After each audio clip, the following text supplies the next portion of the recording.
There's a powerful but often overlooked truth hidden in the habits we form around our faith. One of them is this: the Bible warns about praying in bed. Why? Because the posture of your body often reflects the posture of your soul. And neuroscience now confirms what Scripture knew long ago. Your environment and physiology shape your mindset. If you stay in bed to pray, you are sending a message to your brain, "I'm not serious." Your physical posture during prayer directly affects your mental and emotional engagement. It might seem like a small detail, but in both Scripture and neuroscience, posture is powerful. When you're lying in bed, your body is telling your brain it's time to relax, to drift, to disengage. The parasympathetic nervous system activates, slowing your heart rate and signaling sleep. But prayer, meaningful, life-shifting prayer, requires alertness, intention, and clarity. That's why the Bible warns directly and indirectly about the habit of praying in bed. It's not about legalism or spiritual perfection. It's about the alignment of your whole being towards something sacred. When you remain in bed, you're not just lying down physically. Your spiritual focus often lies down with you. The mind wanders, the words blur, and before long, what was meant to be a moment of divine connection turns into drowsy muttering or silence. Jesus himself modeled this distinction. He didn't pray from a place of rest.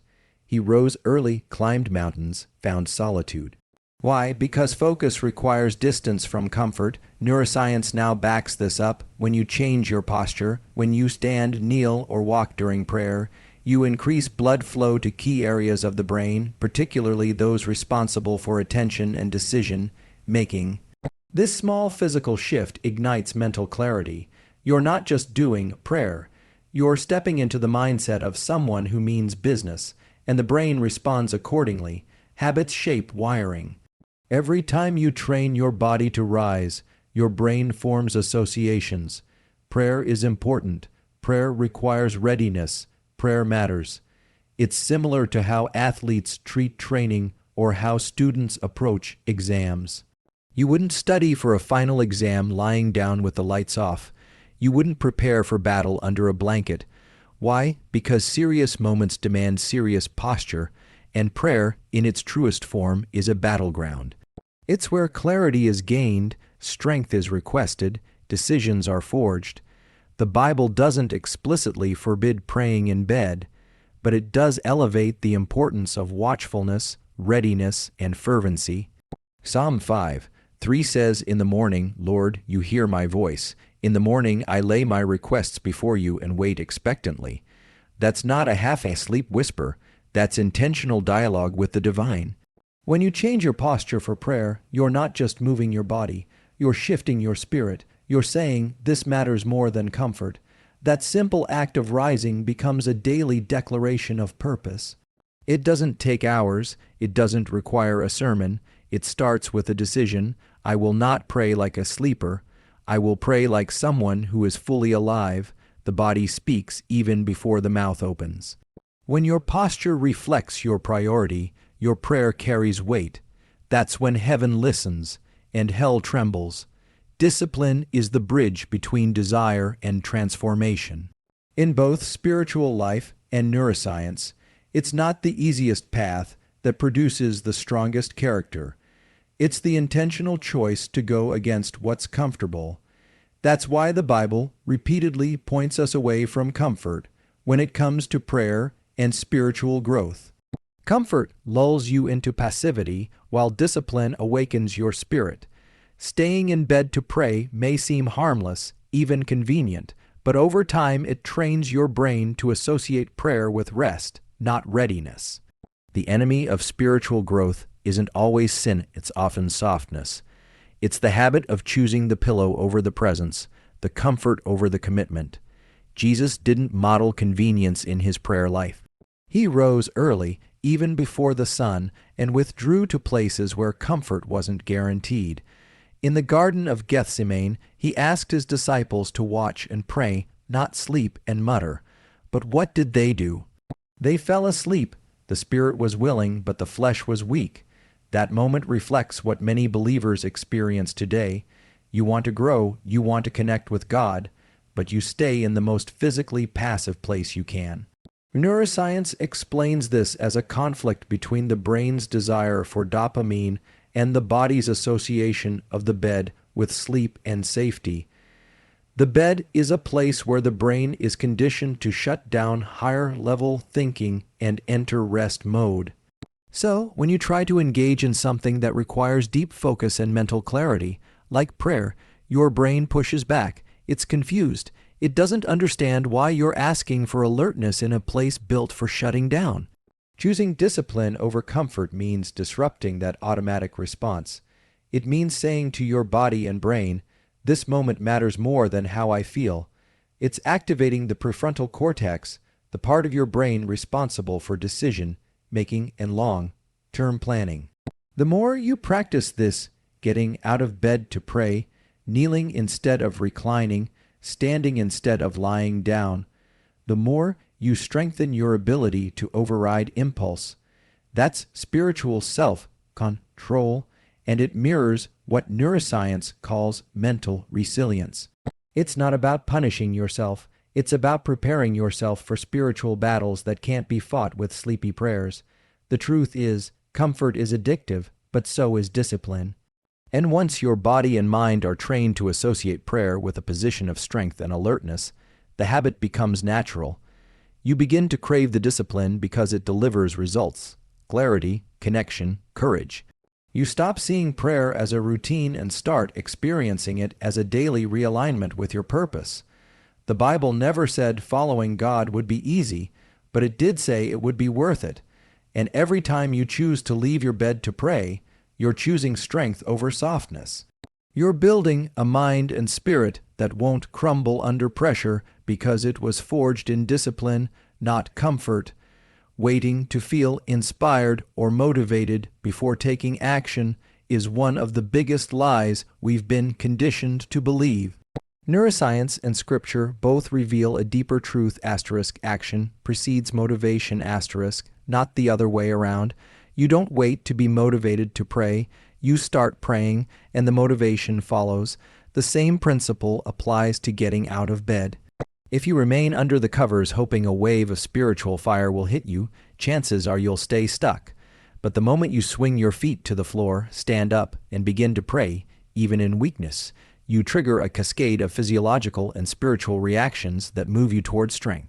In the brain, initiating action engages the dopaminergic system. Dopamine isn't just the pleasure chemical, it's the drive chemical.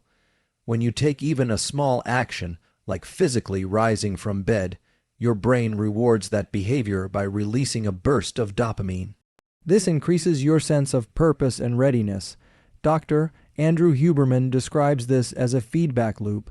Action generates energy, which leads to more action.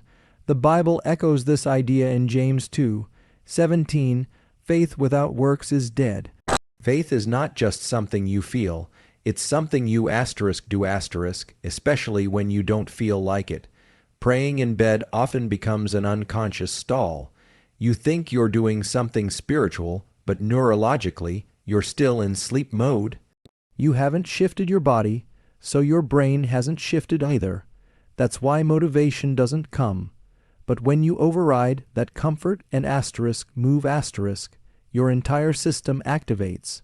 You're telling your mind and spirit, we're not here to be passive, we're here to engage. That small act of discipline rewires your brain to expect movement before emotion. This is why athletes don't wait to feel like training. They show up, and once they're in motion, the mindset catches up. Spiritually, it works the same way. When you force yourself to rise, pace, or kneel in prayer, even when you're tired or discouraged, you're not being fake. You're building neural integrity and spiritual discipline. Over time, your brain starts to associate prayer with momentum, not stagnation. You become a person who takes action before needing emotion to justify it. This separates those who drift spiritually from those who grow. Growth never depends on convenience. It depends on the decision to act, especially when you don't want to. And when it comes to prayer, getting out of bed is often the first battle, and the most important one. If you win that, you've already declared that your spirit leads your body, not the other way around, and from that place of strength, motivation begins to flow. So stop waiting to feel inspired. Move first. Act first, rise first, then watch as your mind aligns, your spirit sharpens, and your prayers begin to carry real weight. The discipline to act before you feel ready is where transformation begins. The environment you choose for prayer deeply influences the quality of your connection, your focus, and ultimately the power of your spiritual life. Scripture and neuroscience both affirm this. In the Bible, we see that when Jesus wanted to pray deeply, he deliberately stepped away from distractions. He went to mountains, gardens, or solitary places. He didn't remain in familiar, comfortable environments like homes or beds when it was time to contend in prayer. Why? Because space speaks. The place you pray in either sharpens your senses or dulls them. Lying in bed may seem harmless, but that environment is designed for shutting down, not waking up. It's built for comfort, not clarity. And if you try to activate a spiritual breakthrough in the same space, your body associates with sleep. You're working against yourself. Your environment shapes your behavior automatically, even before you're conscious of it. This is what modern neuroscience calls asterisk context, dependent memory and behavior asterisk. Your brain learns to associate places with certain activities and states of mind. For example, when you walk into a gym, your posture changes, your energy rises, and your mind becomes focused on movement and discipline. That's not just because of intent, it's because your brain has wired itself to behave a certain way in that specific environment. The same applies to your bed. It's neurologically tied to sleep, rest, and unconsciousness. When you pray there, your focus slips easily, your words fade, and your passion weakens. It's not because you lack faith, it's because your brain is confused by the mixed signals. Creating a prayer environment that supports alertness and intensity is not about ritual, it's about alignment. When you step out of bed, find a designated place, stand, kneel, or walk. Your body begins to tell your brain, "We are here for something serious." Lighting, posture, space, and even movement all send powerful sensory cues that rewire the brain's perception of prayer. Instead of associating it with drowsiness, your brain starts linking prayer with focus, energy, and intentionality. Over time, this repetition creates a mental and spiritual atmosphere that fuels deeper encounters. That's why even in churches, design matters. High ceilings, light, sound, and order all influence how people engage. It's not manipulation, it's wisdom. You can create a sanctuary at home that doesn't just welcome God, but awakens you asterisk. It could be a corner of your room, a specific chair, a quiet outdoor space. What matters is that your environment reinforces your focus, not fights against it. The moment you remove yourself from the softness of your bed and step into a chosen prayer space, you elevate your mind and spirit. It's like shifting from neutral into drive.